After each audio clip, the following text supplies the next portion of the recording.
اس رات کو تلاش کرنے کی کچھ نشانیاں بھی ہیں۔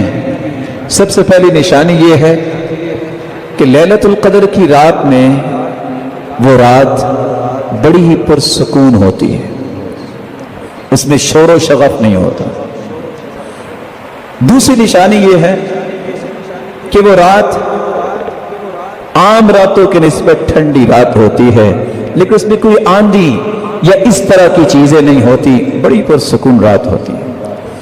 تیسری نشانی اس رات میں روشنیاں ہوتی ہیں، لیکن آج کل کے ماحول میں اس کا اندازہ میں اور آپ نہیں کر سکتے۔ جہاں بلب اور اس طرح کی چیزیں ہیں، وہ جگہ جہاں کوئی بھی لائٹ کا بندوبست نہیں، اس کا نظارہ وہاں کیا جا سکتا ہے کہ فرشتوں کے نزول کی وجہ سے اللہ ذوالجلال نے زمین پہ کیسی روشنی کی ہے۔ اس کی چوتھی نشانی یہ ہے، نہ یہ رات سخت گرمی میں بھی اتنی گرم نہیں ہوتی اور نہ ہی ٹھنڈی ہوتی ہے، طلقہ، بڑی کھلی فضا، جیسے انسان جاتا ہے تو کس طرح محسوس کرتا ہے، اسی طرح اللہ تعالیٰ نے اس رات کو رکھا ہے۔ اس کی پانچویں نشانی یہ ہے، جیسا کہ بعض صحابہ کو خواب میں دکھا دیا گیا، کچھ نیک لوگوں کو اللہ خواب میں دکھا بھی سکتے ہیں کہ فلاں رات یہ لیلۃ القدر کی رات ہے، اور اچھے خواب یہ مبشرات میں سے ہیں۔ وہی تو ختم ہوگی ہے، اچھے خواب باقی رہ گئے ہیں۔ اور بعض علماء نے لکھا ہے کہ اس رات میں جو قیام کرتا ہے، جو لذت اس رات اسے محسوس ہوتی ہے، وہ دوسری راتوں میں محسوس نہیں ہوتی۔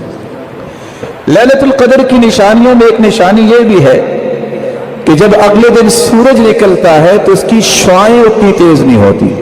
ہاں، سورج کی شعاعیں تو ہوتی ہے، لیکن جو شعاع کے اندر تپش ہوتی ہے، وہ سورج کی شعاعیں اس طرح اس کی نہیں ہوتی، بالکل صافیہ ہوتی ہیں، بالکل صاف ہوتی ہیں۔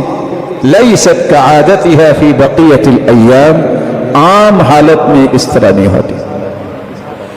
اس کی نشانیوں میں ایک نشانی یہ بھی ہے کہ سورج جب دوسرے دن نکلتا ہے، حمراء ضعیفہ، جوبن کے ساتھ سورج نہیں نکلتا، اس کی رنگت سرخ ہوتی ہے اور کمزور وہ جوبن ہوتا ہے۔